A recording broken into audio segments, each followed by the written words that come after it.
Hello everyone, I am Asha. Welcome back to my channel Asha's tasty world. तो आज हम बनाने वाले हम सबका फेवरेट फ्रेंच फ्राइज़ की रेसिपी। तो इसे बनाना बहुत ही आसान है फ्रेंड्स। सिंपली आप इसे एक बार बनाइए और साल भर तक खाते रहिए। एक बार बना के आप इसे स्टोर करके भी रख सकते हैं।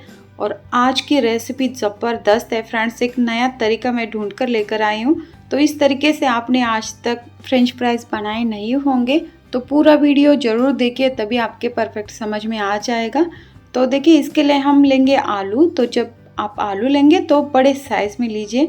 तो बड़े साइज़ में होंगे तो क्या होता है कि जो हम फ्रेंच फ्राइज़ बनाने वाले हैं वो थोड़े से लंबे लंबे कट हो जाएंगे। तो पहले हम इसे वॉश करेंगे, बाद में इस तरह से इसका छिलका निकालेंगे। छिलका निकालने के बाद तुरंत हम इसे पानी में डालने वाले हैं। अगर आलू छीलने के बाद आप इसे पानी में नहीं डालेंगे तो क्या होता है कि आलू जल्दी से काले पड़ते हैं। सो इसीलिए एक बात याद रखिए, छीलने के तुरंत बाद हम इसे पानी में डाल देंगे। आलू हमेशा छीलने के बाद पानी के संपर्क में रहना चाहिए। तो देखिए, मैंने आलू को छील लिया है, तुरंत इसे पानी में डाल दिया है। तो इसी तरह से मैं सब आलू को छील के ले लेती हूँ। आप कितनी भी क्वांटिटी में बनाना चाहते हैं तो अपने पसंद से बना लीजिए। तो एक बार बना के आप इसे साल भर तक स्टोर करके रख सकते हैं। बच्चों का ये सबसे फेवरेट आइटम है।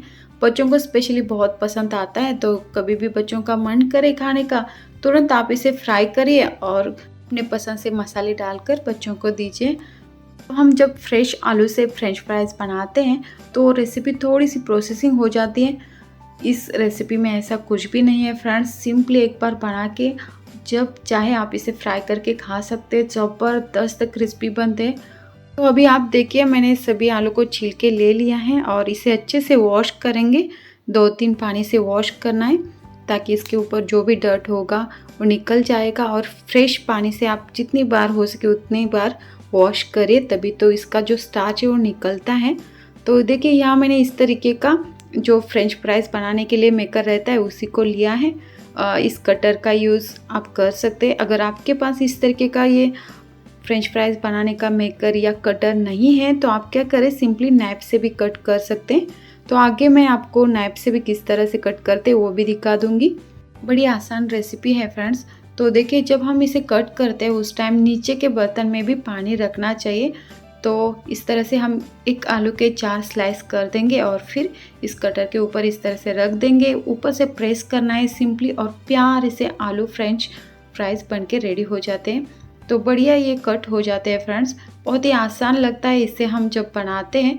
अगर आपके घर में है तो आप इसी से ही बना लीजिए, अगर नहीं है तो नाइफ का यूज़ कर सकते हैं। तो मैं हमेशा इसका बहुत टाइम यूज़ करती हूँ क्योंकि इसमें बहुत सारे अलग अलग तरीके के कटर हैं। तो ये बढ़िया लगता है जब भी कुछ प्याज वगैरह हम कट करते हैं तो उस टाइम। तो देखिए, अभी हम नाइफ से भी इसे कट करके देखेंगे। तो एक आलू के 4 पीसेस आप करिए, इस तरह से कट करना है और फिर सिंपली लंबा लंबा कट करिए। सभी जो पीसेस हम कट करने वाले हैं वो सेम ही रहने चाहिए, इस बात को ज़रूर याद रखिए। अगर एक पीस मोटा होगा एक छोटा होगा तो ये दिखने में प्यारे नहीं लगते। सो इसलिए जितनी अच्छी तरह से परफेक्ट आप कट कर सकते हैं उतनी अच्छे से इसे कट करिए। तो जितनी बढ़िया तरीके से आप इसके स्लाइस बनाएंगे उतना ये प्यारा दिखेगा। फ्रेंड्स, अगर आप मेरे चैनल पर नए हैं, पहली बार ये वीडियो देख रहे हैं तो प्लीज़ चैनल को सब्सक्राइब करिए। डेली मैं एक वीडियो अपलोड कर देती हूँ। जैसे मैं वीडियो अपलोड कर दूँगी आप तक नोटिफिकेशन आ जाएगा। और मेरी सभी रेसिपीज़ बहुत ही सिंपल तरीके की रहती है फ्रेंड्स। हमेशा कभी भी रेसिपी बनाती हूँ तो हॉनेस्टली उसके बारे में सभी इन्फॉर्मेशन आपको दे देती हूँ। अगर वो रेसिपी अच्छी नहीं बनती, बनने के बाद उसकी टेस्ट अच्छी नहीं आती तो मैं बता देती हूँ हमेशा, क्योंकि जो कोई आगे इस रेसिपी को देखकर बनाने वाला है उसके परफेक्ट समझ में आए। सो इसीलिए सभी इन्फॉर्मेशन मैं दे देती हूँ। तो देखिए फ्रेंड्स, इसी तरह से मैं फटाफट से सारे जो फ्रेंच फ्राइज़ हैं उसे कट करके ले लेती हूँ लंबे लंबे। तो जैसे हम इसे कट करेंगे तुरंत इसे पानी में डालना है। तो देखिए, इतने सारे मैंने कट कर लिए हैं और भी बहुत सारे हमें कट करने हैं। फ्रेंड्स, आप भी मेरी तरह पापड़ वगैरह बनाने के शौकीन हैं तो मेरे चैनल पर ढेर सारी पापड़ कुरड़े की रेसिपी आपको दिखाई देगी। समर में बनने वाले सभी टाइप की जो हम स्टोर करके रखने वाले रेसिपीज़ होती है उनके बहुत सारे पापड़, कुरड़ई, चकली की रेसिपी, बड़ी की रेसिपी, सांडगे की रेसिपी, यूनिक तरीके की इंस्टेंट बनने वाली ऑथेंटिक सभी टाइप के मैंने बना दिए हैं। तो डिटेल में सभी इन्फॉर्मेशन भी आपके साथ मैंने शेयर की हैं, उनकी लिंक मैं डिस्क्रिप्शन बॉक्स में दे देती हूँ, ज़रूर सभी वीडियोस देख लीजिए।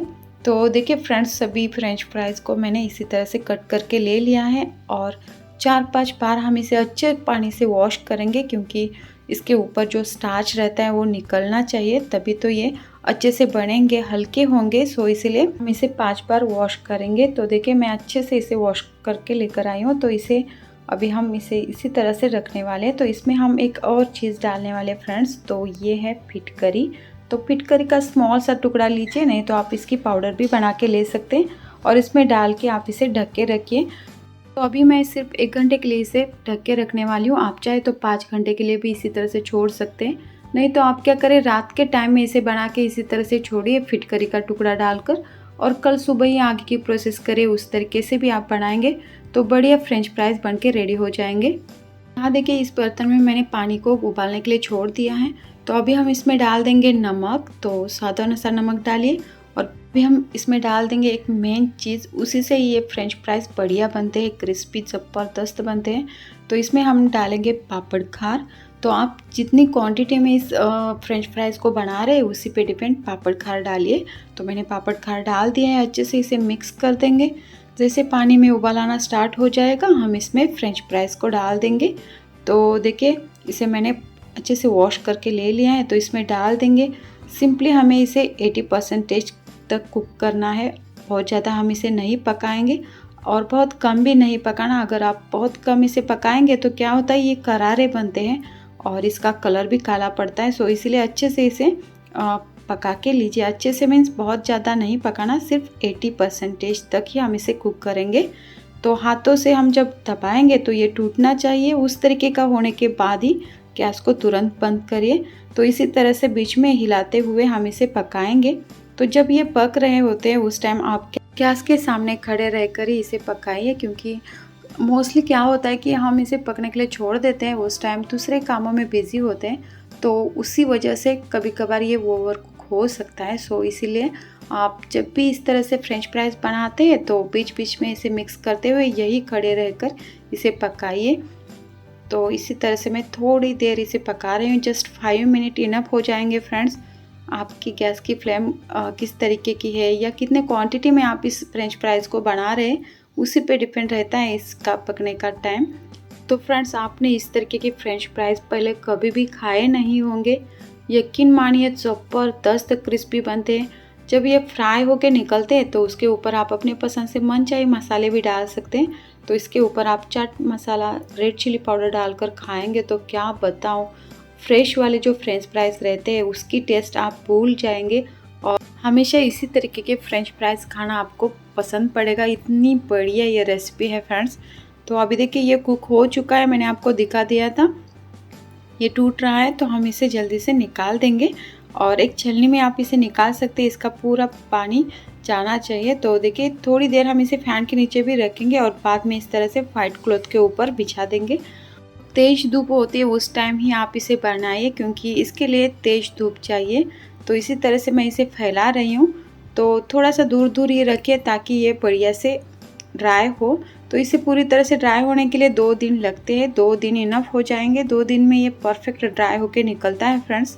लेकिन अभी यहाँ केरला में बहुत तेज़ धूप है फ्रेंड्स, क्या बताऊँ, आधे घंटे भी हम बाहर खड़े नहीं रह सकते, इतनी तेज़ धूप है। तो अभी देखिए मैंने इसे डाल दिया है, तो फिर सूखने के बाद मैं आपको दिखा दूंगी। तो देखिए दूसरा दिन है, दूसरे दिन में ये परफेक्ट ड्राई हुए हैं। तो आप देख सकते हैं इसकी साइज़ थोड़ी सी छोटी हो चुकी है, हमने थोड़े बड़े साइज़ में इसे कट कर लिया था। तो सूखने के बाद कुछ इस तरीके से ये दिखते हैं, बहुत ही प्यारा लुक है इसका फ्रेंड्स। तो आप इसे स्टोर करके रख सकते हैं। तो आप बड़ी क्वांटिटी में बना के एक जार में, नहीं तो टिन में इसे स्टोर करके रखिए। अभी मैंने थोड़े से ट्राई करके देखा था कि किस तरह से ये एक्चुअल में फ्रेंच फ्राइज बनते हैं। मुझे पता नहीं था कि इतने ये ज़बरदस्त टेस्टी बनेंगे, सिर्फ पापड़ खार डालने की वजह से ही इतने क्रिस्पी बने हैं। अगर आप पापड़ खार नहीं डालोगे तो इतनी बढ़िया तरीके से ये बनते नहीं। अगर पापड़ खार आपके पास नहीं है तो आप इसमें थोड़ा सा सोडा भी डाल सकते हैं, खाने वाला सोडा।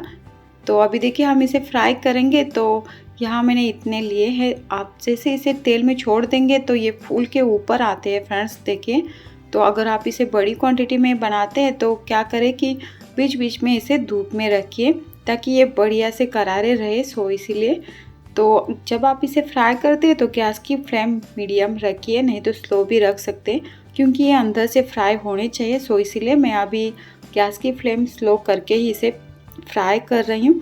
अच्छे से ये फ्राई होने चाहिए। तो आप देख सकते हैं इसकी साइज़ कितनी बड़ी हो चुकी है, फूल के आए हैं। इसे देखते ही आपको समझ में आया होगा कि ये अंदर से कितने हल्के बने होंगे।